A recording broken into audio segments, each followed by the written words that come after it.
So this would be good. So the interesting part about this competition, the majority of this competition, actually has to do with showing food, which has nothing to do with tasting. There is a category. There are categories where people will taste it, but then the very interesting thing is the majority of this competition has nothing to do with tasting, but actually just looking at it and then smelling it.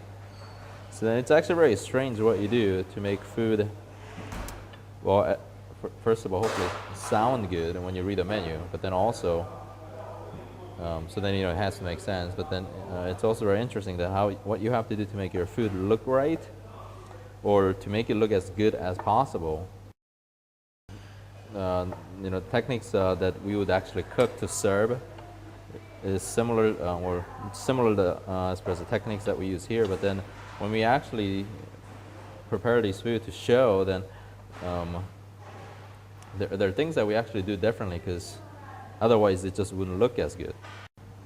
So, I mean, but then in the end, though, it's all food, though. It's all edible item, that's for sure. But it is a little interesting, because in the end, a lot of the categories, like my platter category, is it's cold platter, and I also have appetizers to go with it. But some appetizers are cold, so it's cold appetizer presented cold, but then some appetizers are actually hot appetizers presented cold. So you have to make some. This is really strange, actually, in a way, because what you're making is something that looks really good, that would totally work if you were to serve that dish hot. But you make it so that it actually looks really awesome, hopefully, when you look at it cold. So again, you're actually you're making it to look cold. And the interesting thing is that, well, then, so where's the reality or the rationale behind it? Well, it's hard to say, other than to at least to say, look at some of the food and say, well, it looks really nice. But then, interesting thing is that until you actually prepare for an event like this, then it's hard to say. But if you do any of these events in general, the idea is actually that you learn a lot about cooking and food, while what you serve won't at all be tasted, but you at least learn about techniques that hopefully will make your food tasty. There is a reason, I suppose, that they all work out, and it's always the small things. So like here, I'll show an example. I have 2 rabbit terrine. These are rabbit legs that are made into terrine. It's flavored with curry, which is why they're yellow. And I put carrots, celery, and pistachios. And like, if I look at this one, this is nice trapezoidal shape, which actually is going to look like that, and that's cool. It's what it should be. But then like this one, like the bottom's dorked up. It's not level. And then so this is like my last emergency backup. Like, I'm not even going to do anything with it. I'm just going to put it over there. And when I'm done, it's going to be thrown away, because I'm not doing anything with it. Even though they're not going to look at, they're not going to taste it at all. And most are going to just smell it and look at the inside and then read the menu and see if it makes sense.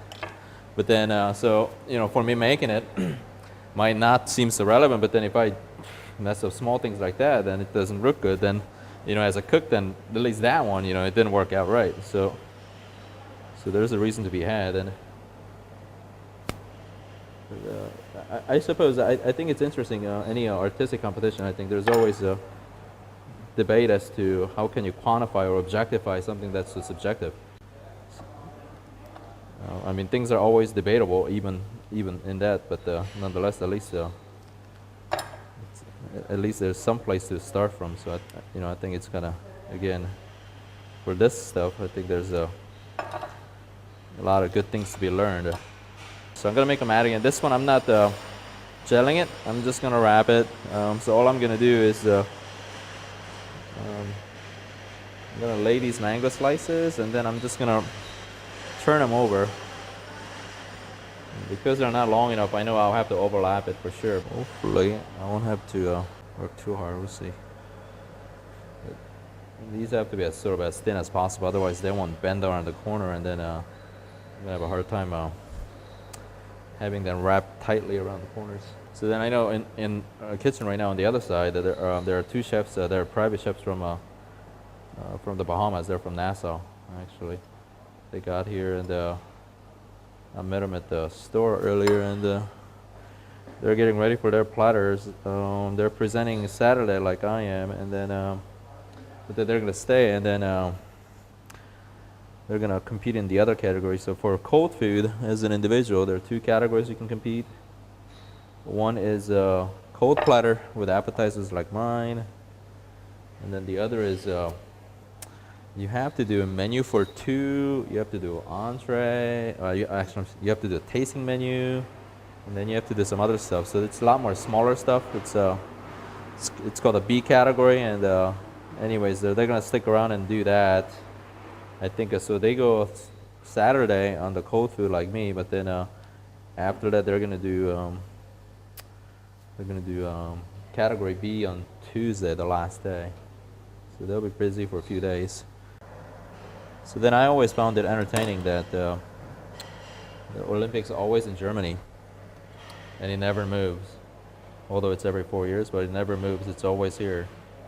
And I guess I was told that the French competed a while ago, but then they didn't score very well. And then they got angry. So what they did was they stopped coming. And then they started their own competition. It's called the Bocuse d'Or. Paul Bocuse is a very well-known chef from France, and they basically created a cooking competition in his honor. And so then they have their own basically, and well, they do very well, that's for sure. And we've done pretty well in the Olympics, but the Bocuse d'Or has been pretty challenging actually. But the food and the sort of mentality on Bocuse d'Or is very different, at least compared to this food. I'm just looking at it just because I want to see, I want to place it so that the seam kind of makes sense, but I'm going to probably have to have a seam on top and then on the bottom, so we just probably have to go with that. Yeah, so Bocuse d'Or, I can't remember, maybe one or, first of all, I think the Bocuse d'Or is maybe every 2 years, yeah. Maybe it's either every 2 or 3. Can't remember right now, but one of the last winners, when they did that, the theme was circus, and their main hot food showpiece. Now, interesting is at least actually for Bocuse d'Or, they actually taste everything that you make. You always have to make an entree, or I'm sorry, the meat plate or meat course, and then a fish course. And I think it was Belgium or somebody who won, and their winning course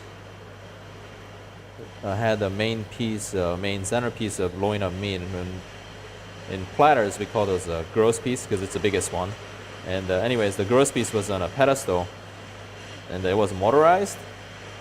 And then it spun around, so it spun around like a carousel, and then played the actually carousel music. But over there, though, if you do whatever you make, they do taste everything. So in the Olympics, one of the categories they do taste is the restaurant-style hot food category.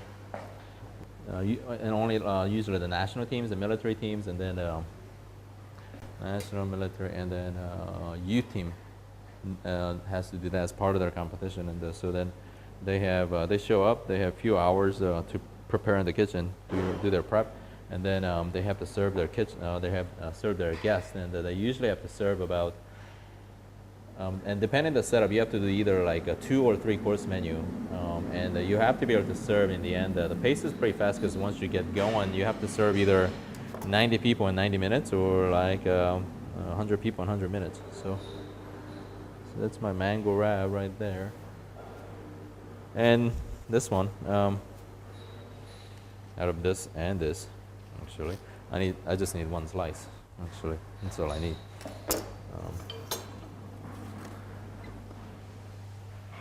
So it was awesome making all these. So I can just use 1 slice, but at least it looks good. So I guess it'll do.